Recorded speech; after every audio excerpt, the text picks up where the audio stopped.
Welcome to the EOVI podcast, where we dive into the journeys of CEOs, what they do, how they do it, and the lessons learned along the way. Big welcome to our special guest on the EOVI podcast. We've got Blue here today from Gladiator Drywall. And of course, we have the ever-present and ever-positive Tom Warren. Hey. Okay, so this is really cool. So Blue is our newest member. And I think it's so cool that here you are sitting down with us and getting interviewed. You are someone that obviously throws themselves right into things. Hell yeah. Let's dive right in it. Oh, that's great. Okay, so what I know about you is that in a very short amount of time, you've built a very successful company. So tell me about that. Yes, we're going into our 5th year and dove into it with no plan really whatsoever. We've grown substantially every year, and it's still pretty surreal. Right on. It is blown your hair right off. It has. The eyebrows are next. Okay, so first of all, there's no need to offend most of the people in the room. I would just like to say that Blue's actually just choosing the best possible haircut for a very good-looking, accomplished man. One follicle ahead of being bald. Okay, so I am the last dude to give anyone a Just join us. Just join us. I love it. You notice Blue and I both have fantastic beards. I mean, you can be there too. I think if my beard was better, I would probably go that way. But it's like I'm weak on all fronts. So Just need to get your TRT up. Prior to recording, you talked a little bit about you were working for a company, and then did you make the jump directly from the company to your own business? I remember that night when I went to bed, I was sweating pretty good because I didn't really know what the hell I was going to do. But it was during COVID. I was just in the gym and I jumped on Vistaprint and ordered a bunch of business cards with just my name on it originally, and figured that's not really going to work. So I had to find a business name. Gladiator was a favorite movie of mine, and it worked. So once we got that rolling, it was basically all in, but 95% of the people didn't want anything to do with it. I went back to many sites over and over again trying to push our brand, and it was pretty defeating for the first bit, but everything started to fall into place. So what was it, Blue, that made you want to make that jump into running your own business? I had a lot of ideas on how to save the guy I was working for money, and just a lot of problems that I was having to deal with that I was just more or less sick and tired of dealing with when it could have been overseen. Just got sick of it, and I was told the opportunity was going to come, and it just never did. And that was the day I just pulled the pin, said I can do better than this. So what was it in your background then? Like that, it's not everybody that decides to do that. Yeah, I've never really been good at being told what to do. What were you like as a kid? Terrible, very troubled. But tell me a story. This is what my wife said not to get into. I know we're talking kids, so we're talking like high school and below. You're safe. School just really wasn't my forte. It was hard for me to pay attention, hard for me to sit down with a book. What was the stuff you did like doing as a kid? Skateboarding, BMXing, and making money. I was working for cash a lot. That was one thing. Doing what kind of thing? I started off in carpentry. Loved that. But I've basically done almost everything in construction: masonry, painting, drywall, tile, demo, roofing, concrete. And I know you told me that ended up taking you to the oil fields at some point. I went there to get my life together, and I didn't know anything about the rigs. My grandpa actually drove with me up there. The first rig that I worked on was pretty rough. He walked in and it was just a big party. I was out there for 7 years, but the first year was pretty rough because it was hard for me to find a spot to fit in, just because they're all farm boys. These guys work their ass off and go home and work another 5 hours on their farm. So when they got a city boy that doesn't want to pick up a scrub brush and scrub the rig for 12 hours, you don't last long. They'll just kick your ass down the road, really. There would be some nights where we'd go through 2 or 3 hands and they just vanish. My family is all about rigs and engineering, oil fields and all that stuff. Most people don't make it 3 months, let alone the first week. Or even, yeah, exactly. Yeah. No, it was, at that time in my life, I had nowhere else to go. So I didn't have a choice. I had to stay and figure it out. But you said that it changed you. How did you, it's interesting. I mean, you said you went up there to get your shit together. Yeah. But then it sounds like you found a whole different pile of shit there. I did, yeah. Once I finally found a rig that basically let me in, and we kind of, when you're out there, you more or less become a family, really, because you're there day and night, right? You're with these guys more than your family, because you go to work, and then we were in Texas camps too. So we go home together too. So you're together 24/7. You don't want to be a little bitch out there. You want to outdo and work your way up.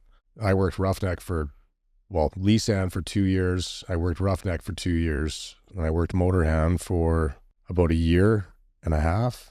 And then I worked derrick. So I definitely had to put my time in on the rig floor. And you don't want to be pulling slips for 10 years. You'll just be broken. Within a second, you can either lose your arm, your foot. Yeah. The first rig I worked in, it was a rig move, and the truck pushes like laborers basically, because they didn't put their pins in the back of the truck.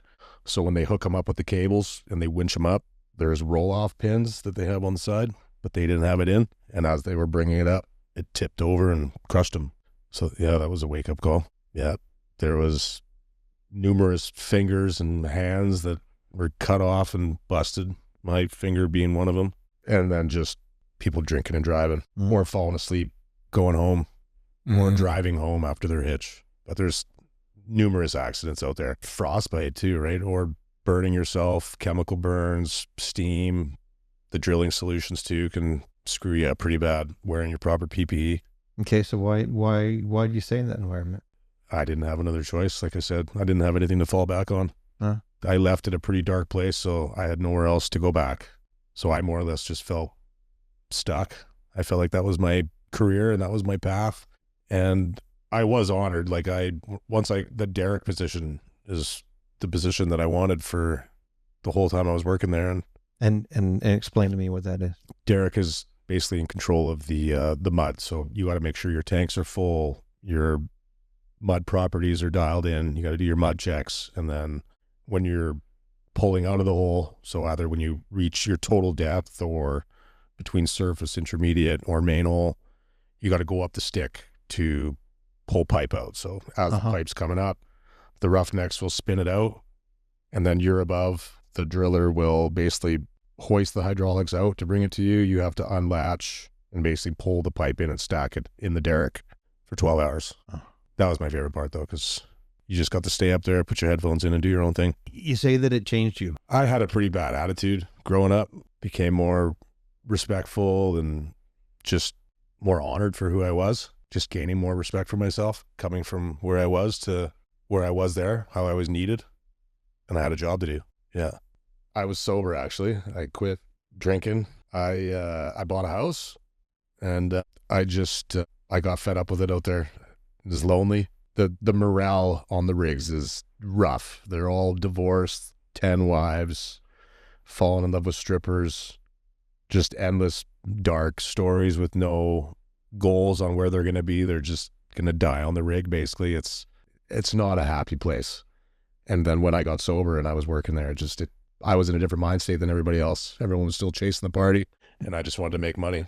So what happened that made you leave there? To be honest, I got custody of one of my boys. I basically quit on the spot. I didn't even put my notice, and I just said I wouldn't be back. My childhood buddy, when I was working on the rigs, I'd get bored because I was sober and just pacing. I needed something to do, so I worked for him during my off time. So I was always in the mix still. I contacted him and basically said, "You want to do this?" And he jumped on it. So he had 2 guys. So he brought him and the 2 guys to the table, and then we just started rocking out houses together. That summer, it was so hot, and I'll never forget scrapping that house on my own. And then we made $100 on a fucking like $23,000 job. He didn't do a very good job. We had to go in and fix a bunch of shit. And after our hours of fixing what he did, it was basically splitting the 50. But definitely you figured it out and made sure that didn't happen again. So after that is when I had to veer into the business side, which I had no fucking idea what I was doing, because it started off there was 4 of us when we started. At what point did you get rid of partners and become a solo operation?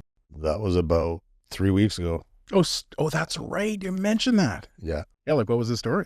Is it partner drama or so everything was going really good. Just like I said on that house, when we didn't make fuck all, we had to make serious changes because we had work coming in. So we had to get things dialed in so that we were profitable.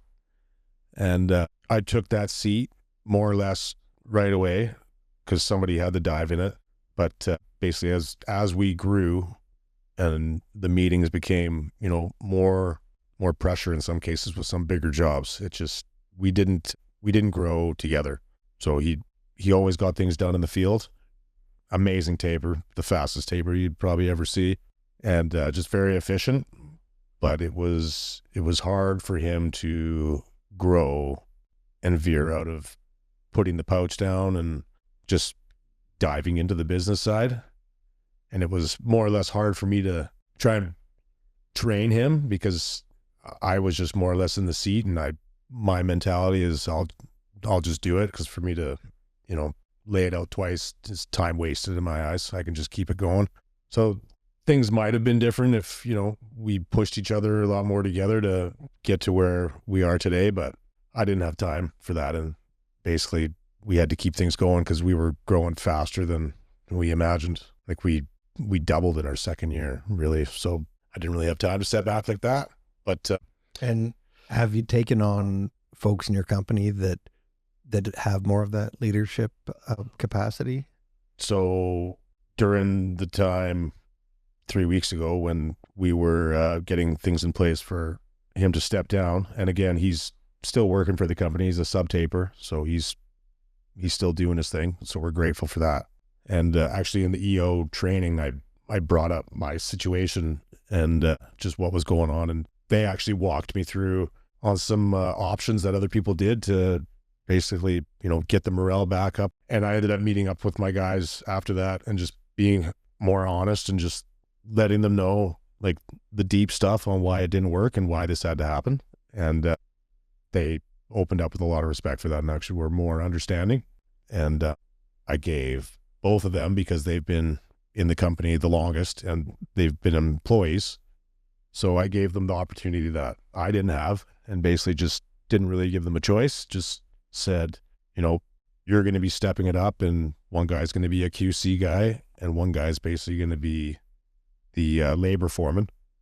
And you're going to have a lot on your shoulders here now, because we're going to have to make things work a little more, having one guy down. And everybody jumped on it. And I'm very, very proud of the guys and where things are going now, because I'm able to step back and do things like this. They can hold the fort down, and their values for the business are basically reflecting what I've been pushing so hard for our brand, and they honor it. So definitely blessed. So what is that vision for your brand? Just very positive, happy, good looking guys with great haircuts, right? Yeah. I am the only bald guy so far. So. They all get there. They all get there, Blue. Yeah, 100%. They're going to join. Oh yeah. Yeah. But dig into the brand more. I want to hear about these core values, like you have them. You're built, you're a big dude, which you expect. You work with your hands a lot, right? But there's like this stereotype that goes along with drywallers or even construction guys, but especially drywallers being just these super tough guys, right? And you look like the persona, but we've had conversations. You joined EO, and EO is a lot of touchy-feely stuff, right? Like it's the other portions. Yeah. And you're clearly right into that, right? 100%. And you can't, in my opinion, you can't get there or be that person if you don't have core values. You may not have them written down. You may have them written down, but there's clearly things that are like super, super important. Well, attitude for sure. All our guys, basically, no matter the situation and what comes on our plate, we work together to figure a plan, whether it be good or bad, to make sure, we're not just dropping our hands and saying we can't. We like to be the guys that can come forward with a solution to make things happen, and just more or less the tidiness, because drywall is a messy, dirty job. So, our sites, our general cleanups, that's a big thing, because, anybody can come to a job site and the taping can look great. But if you got bottles and coffee cups and drywall scraps still in there from a week before, dust everywhere. So our cleanup is big. So after each stage, it's a clean slate for the next guy to come in. And the contractors see that too. And it basically it's like a domino effect. It just flows. We load the board goes on, it's scrapped out. Next day we're taping. Like my biggest thing is schedules. So if we have a schedule, like we're on that schedule. And if we're making up time, that's priority. And just showing up each day. And if, for whatever reason we can't, there's reinforcements that come in. How do you maintain that culture? I'm on site daily. So for now, I'm still pushing it, but my guys, they're getting on it pretty good. So if I pull up to a site, like especially when the last 2 weeks, it's been, I don't even have to make directions anymore because they just know what's expected.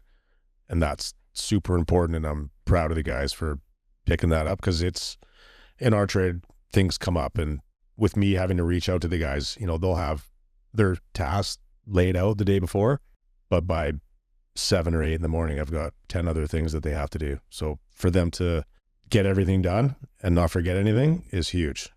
We're all on the same page with the same basically game plan to get things done. Everything's just flowing and we're all in sync. What's going to stand in the way of you growing? Pricing, for sure. It's very competitive. We've been able to nail down our pricing pretty good. So 200 doors awarded this year, and we're chasing 500 right now. So if that falls into place too, those 500 is 3 years work, let alone everything else that has been bid that could just show up in my inbox with a letter of intent. Yeah. How do you find getting guys these days? It's definitely, it's hard, but our team have all basically been in-house since we've started, and we're able to manage with what we've got right now. But if we double in size overnight, it's definitely going to be overwhelming. But just for quality and stuff, right? Because as guys grow, that's usually the one downfall, is growing too big and not having your team you started with finishing the jobs. Because when you're just sending in random guys with no QC or overseeing, you know, especially how busy you are, you know, it's hard to be at every site.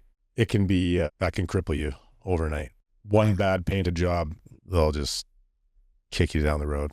What's your favorite part of a typical job? The steel framing. Yeah, that's my favorite. Watching the walls go up. It's just sexy. I love it. Yeah. And our guys are super fast. Yeah, it's amazing seeing it come together. Should check out our Instagram. Yeah. Yeah, the steel for sure, and then the boarding too. Don't get me wrong, it's all good, but it's nice seeing the empty space start closing up with steel and getting everything, like basically bringing the plans to life, right? And then at the very end, when everything's all taped and cleaned up, it's beautiful too. Yeah. Yeah, it is satisfying when it's done. Eh? It is, but the steel I would say is my favorite for sure, especially when the guys are there to start installing and everything just comes to life. Yeah, no, I love it. We're just starting a daycare actually, and we just started snapping lines, so I'm excited to start getting those walls up next week. Right on.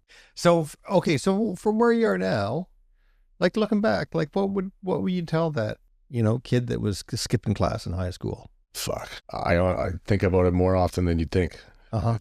It's still pretty surreal to me for how much has changed in that amount of time. Because at sometimes I didn't really know what was going to hold my future. Really, it was pretty dark. So to now be, you know, liable for 30 plus guys, and yeah. It's a rocket ship. Yeah. That's a lot to deal with. Wow. It is. Yeah. No, it definitely is. And I'm pretty hard on myself. So I would say that's not my biggest downfall, but why I'm so pressured to be better every day. What do you beat yourself up about? I think it was the rigs, honestly, because nothing was ever good enough. You never pump somebody's tires to tell them they did a good job. No matter how good it was, you'd still be shit. Even though you knew you were good, they wouldn't tell you that. So I honestly, because when I was stuck on the rigs for so long, I feel like that mentality is kind of like burnt into my brain, because just the fact of having to be better every day and trying to be better than the rest ahead of you for their job I always critique the end of the day on what could be better. I don't know. That's just me. I've been told I'm pretty hard on myself, and I am for sure. Do you think that level, like that, whatever, that culture, which is a bit of a male kind of culture. For sure it is. We're not typically generous, you know, as a species. Man, the only thing that keeps you alive out there is somebody else's problems. So if there's somebody out there weeping about their shitty life and whatever's going on, that's what gives you the power to be better that day, because you're ahead of them. As bad as it sounds, that's the lifestyle and how it is. Yeah. You know, that is the culture of job sites, though. It's just like, as long as someone else is in shit, it's all good. It's not my crew. It's all good. I'll never forget, we were tripping pipe, and it was in Regina. It was minus 67. It was the coldest I've ever been, and the hydraulics were so cold that the machine was like just super slow. Like everything was taking super long, and you need to be moving around to stay warm, but you're not, because the rig's basically frozen.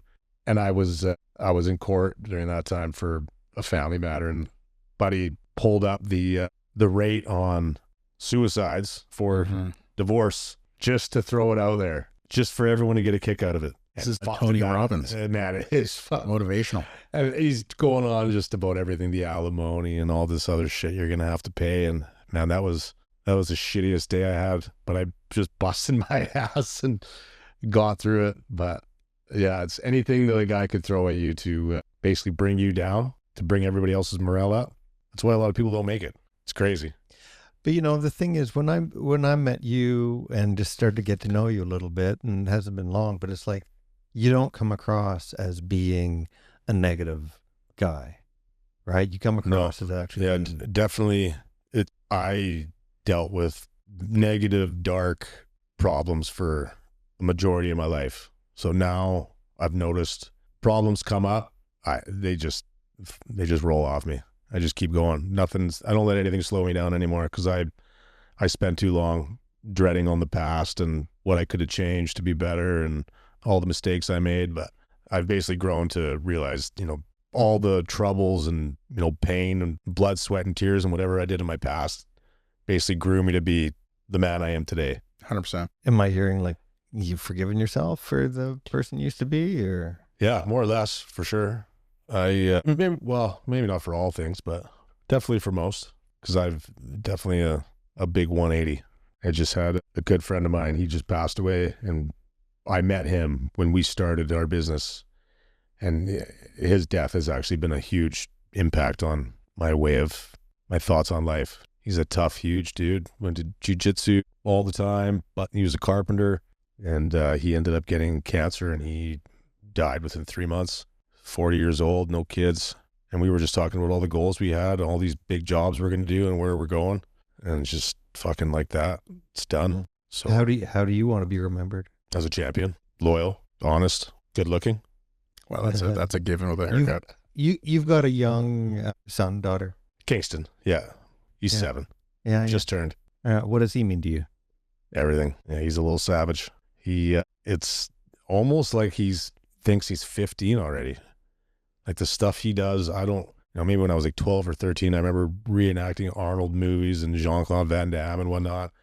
He's in the mirror pulling his chain out and making sure his shoes are looking good and his shirt's undone. Can he come and teach my 14-year-old? Man, God. The guy does like Jean-Claude jumps up and does the splits on the ground. He's working out. What are your dreams for him? I just want him to chase his dreams. I don't want to push anything on him. He does what he wants and he speaks what he thinks, and I just want him to keep pushing that. Whatever he wants to follow. He's a champion. Well, you sound like a great dad, so appreciate that. Took a long time, but so what do you I know we don't have forever, but I got to ask. You talked about dark times. We just talked about emotional triggers. Do you have stuff like that? Yeah, actually, before 3 weeks ago, I was pretty stressed and I'd push to go to the gym 5 days a week. That's basically what keeps me sane. And, I like to think I'm a pretty confident guy. And, man, it was 2 weeks prior to that. I went from being able to walk into a room and with confidence and be able to, own everything I planned to do. And that week, I couldn't get out of bed. I couldn't even just stepping in a room with people. I felt this big, just no confidence, no nothing. And it's crazy how fast you can lose all that when you just fall out of place with what's keeping you going. I remember I'd made it from the bed to the couch after hitting snooze like 5 times. And then I'm having a pep talk with myself, basically just saying, you need to get up. You're being a little bitch. It's enough is enough. And it was rough. I was like almost in tears driving to I just didn't want to do anything. It's a real thing, mental health for sure. If you let it go too far, it can, cripple you overnight. Cause I had a lot of shit I had to take care of that week and it was tough. I didn't even think I was going to be able to do it, but you got to hold yourself accountable because shit gets hard. But what do you fall back on then? To keep going, honestly, fitness is basically my number one. because I get lost in my own head too sometimes. But if I'm feeling confident and strong and going to the gym, but if I'm, grinding, going out working every day is one thing, but you need to make personal time for yourself. And just again, in that EO thing, I didn't realize how alone I was in my personal life once they did that Lifeline. And that was the one thing I wasn't pushing fitness very well. I was missing that. And then I knew in my head that it was getting to me, because it's a lifestyle of mine to show up and, be strong, jacked. If I don't go to the gym, I feel weak. I feel just almost less of a man. Yeah, exactly. Right. Yeah. And it's, it's crazy what you get from showing up every day and doing what you're going to do. Because, anybody can a lot of people just do it and fuck it, I'm not going in today. Right. But if you push yourself to get in there, man, anxiety and all that shit just goes away because you're showing up. It's hard because you don't want to go there and you're thinking of all these other things that, are going to happen with work or marriage, kids, friendships. If you're showing up for yourself and getting shit done to keep your own self 100, the sky's the limit. What's one thing about you that you would want people to know? I don't think I've ever had anybody ask me that before. I didn't give up, because fuck, those days come a lot. As any entrepreneur or businessman knows, we're basically a punching bag, right? While juggling life as well. Just as the guy that kept going, no matter what bumps in the roads or storms came about, I kept powering through. That's such a good answer. There's so many parallels to different parts of your life. Yeah, I think that's how I'd like to be remembered and known by. Nice. Hell yeah. Thanks for coming and sitting with me. Thank you very much for inviting me. It means a lot. Oh, thank you. Hell yeah.